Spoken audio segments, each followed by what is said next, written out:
I can't wait to get it done. So, yeah, welcome to leave. Good luck. Cheers.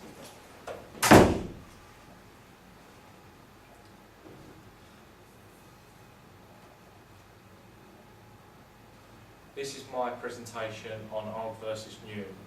I've chosen to do Clash of the Titans, and I hope you enjoy it.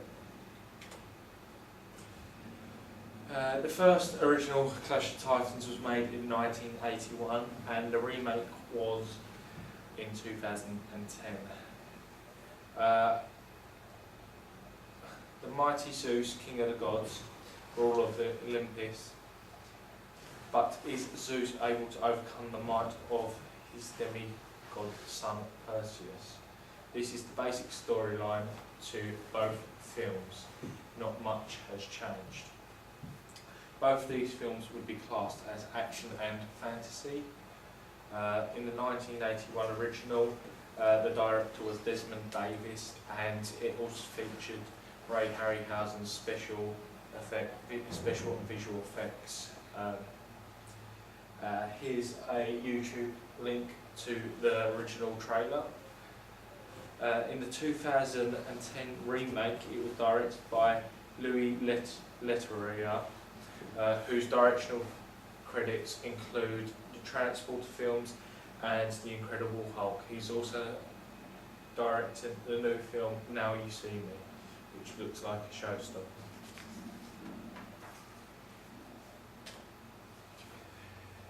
Clash of the Titans 1981. These are the financial determinants. The budget for this film was $15 million. At the box office, it made $41 million, and it grossed a total of $26 million. Audiences world over went crazy for Ray Harryhausen's amazing special and visual effects with the Kraken. He managed to make a 2 to 3 foot model seem as if it was 100 feet tall. It was one of the best fantasy films of its time, and was nominated for an ADI's top 10 fantasy films in 1981. Even though this film was number 11 in the highest grossing films of 1981, there was nothing like it around that year. Some trivia: whenever they were shooting a full body shot of Calabos, they used a stop motion model, never the actual person.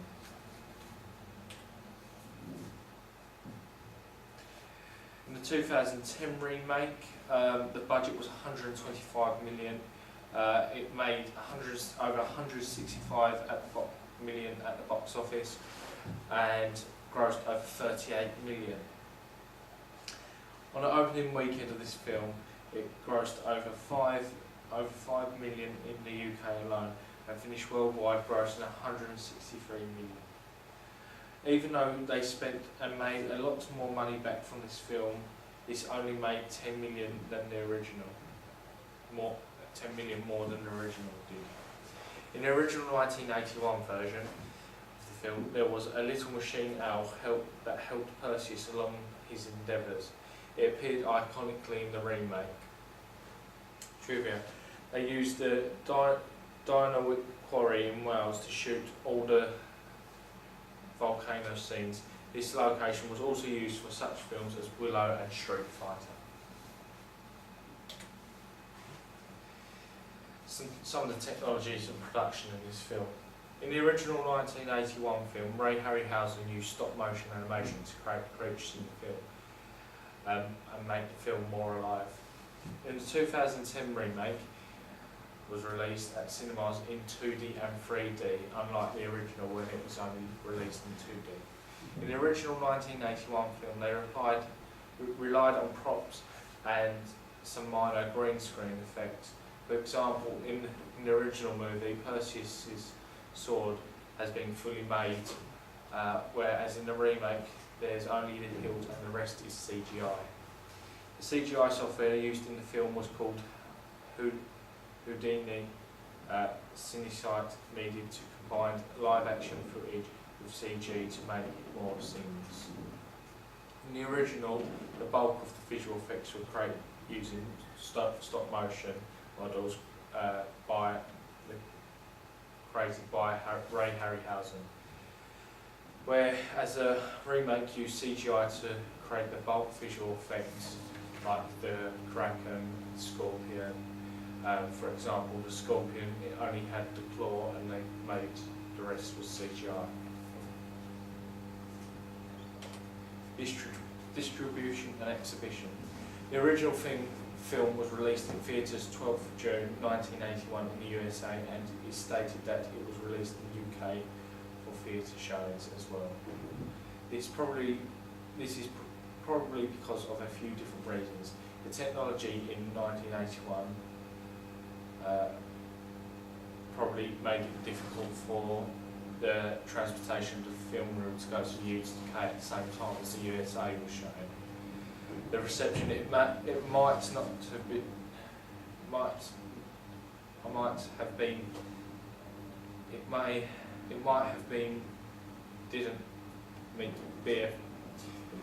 not have met BBFC standards and therefore was not shown in the theatres in the UK. The 1981 film would have been distributed in VHS format because that was the most common format for showing films at the home. In this age, the 1981 classic Clash of the Titans will have been digitally remastered and now distributed to DVD and Blu-ray.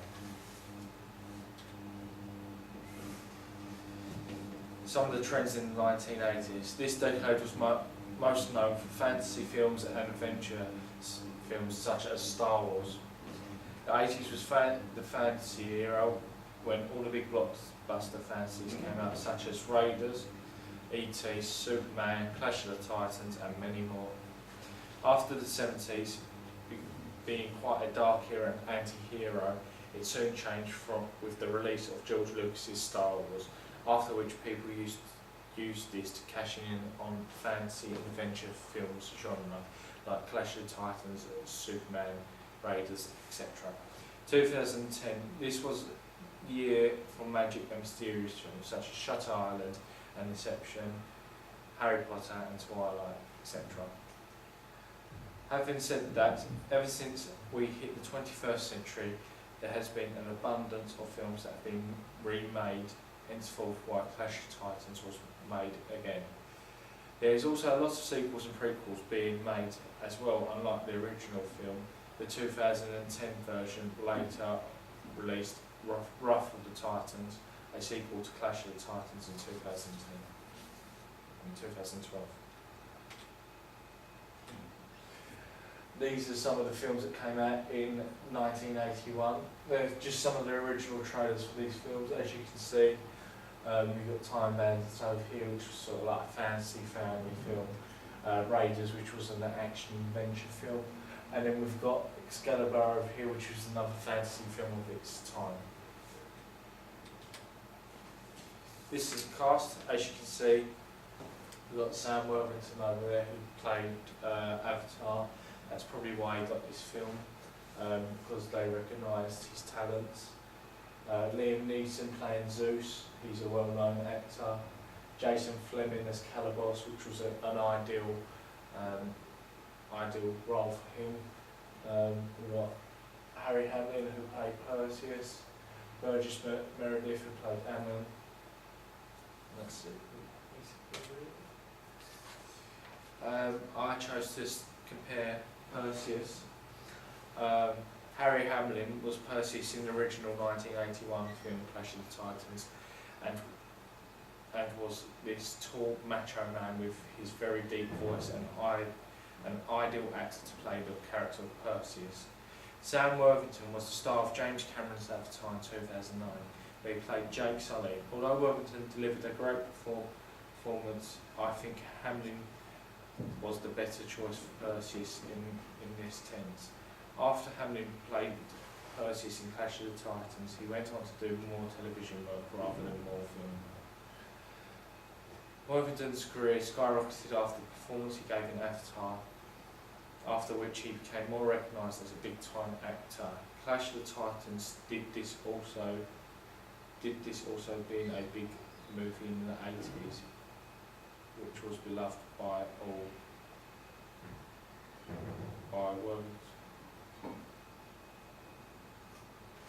Which was beloved by all. Clash of Titans did this also being a big movie in the 80s, which was beloved by all.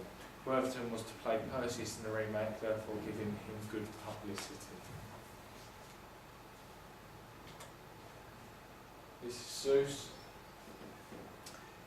We've got Laurence Olivier and we've got Liam Neeson in the remake. The great Liam Neeson was cast as the powerful Zeus in the 2010 remake, Clash of the Titans.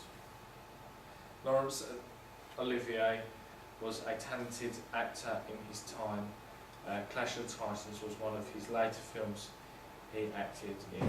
Olivier died 8 years after Clash of Titans came out in the cinemas. Liam Neeson is a very talented actor and has played a lot of different roles in his life. But Neeson brings this macho style to his acting, making him the perfect actor to play Zeus. Although Neeson got such a major role in Clash of the Titans, people do not mainly associate him with this film. People recognise Neeson mostly for Schindler's List, Batman Begins, Taken, etc. This is another character in the film, Calibos. In the original, Calibos is Thetis' son and is a demigod who's given many things because of his mother, but is despicable and is a horrible person. Therefore, Zeus transforms him into a hideous beast where he will be cast to the swamps and never to return to the city again. In the remake, Calibos is two people. Crucius as a human, but when he dies and goes to the underworld, Hades turns him into the hideous beast called Calibos, who does all Hades' dirty work. In the remake, Calibos was played by an exceedingly great actor, Jason Fleming. This was good for the film because there's a lot of CGI in it, and they needed an actor that was good at working with this. They knew Jason would be right for the role because he has done a lot of CG in the hit TV series Primeval. So the social and political and regulatory factors. One of the biggest concerns in the government in the 80s was the virus AIDS. If anyone had this virus in the 1980s, everyone else treated that one person like an outcast and no one liked to talk about it.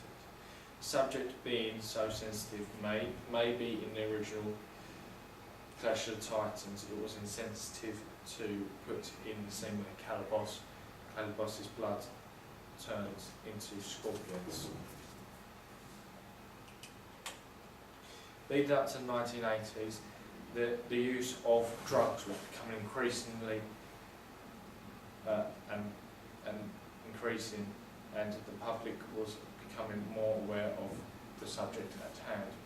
With this being an issue and people becoming concerned about this, obviously the media had to uncover people's secrets. So you began to see famous Hollywood actors on the front page with drug addiction problems, whether it was just an alcohol problem or an even bigger problem such as heroin.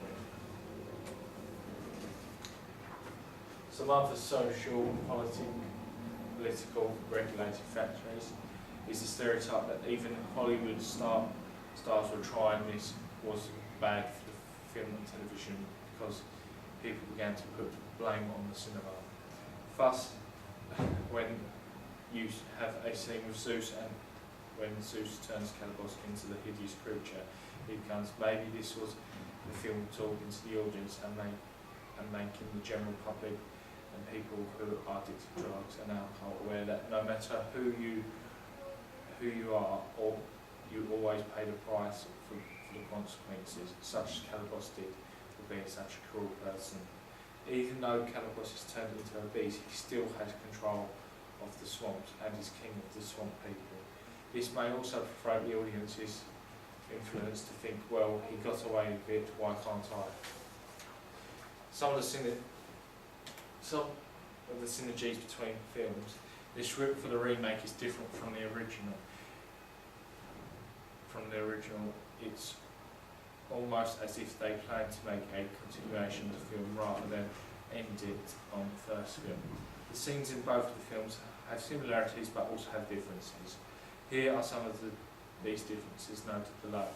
The locations look more natural and real in the original, and in the remake just look CGI. Calibos is 2 characters in the remake rather than 1. Hades and the other gods were new to the remake. In the original, Perseus took the special items Zeus gave him. In the original film, Andromeda plays a larger role than in the remake. There's different creatures and creations in the remake. In the original, the reason as to why they had to sacrifice Andromeda was because the Queen disrespected Thetis and her beauty. In the remake, it is Zeus and Hades persuades him for the sacrifice. Vertical and horizontal integration. The original was both produced and distributed by Metro-Goldwyn-Mayer, while the remake was created by Legendary Pictures and distributed mainly by Warner Brothers Pictures. Ray Harryhausen and Charles H. Schneer were both the producers for the original Clash of the Titans. Ray Harryhausen is one of the most famous people for visual effects in the industry. The producers for the remake were Kevin D. Lanois and Basil Irwin. Kevin was a unit production manager on The Dark Knight. The overview of the 1981 and 2010. The 2010 has its good and bad points about the film, but I would say that the original was much more thought out, being the story and the effects and characters used. Having said that, the remake was visually stunning, and it was not just because of the technology used. It just had more to look at to see, like the different creatures they used compared to the original. The original Clash of the Titans has much more natural feel to it rather than being effects driven. The remake has its perks to it, such as the new CGI technology they use throughout the film to create interesting new characters and creatures, which previously wouldn't be possible, but again, people loved the original and I still just don't think it captured that same element. Overall, personally, I loved the original 1981 Clash of Titans rather than the 2010 remake, but having said that, the remake is still enjoyable. If I was to give it a rating, I'd say 5 stars for the original and 4 stars for the remake. And that's my end of my presentation.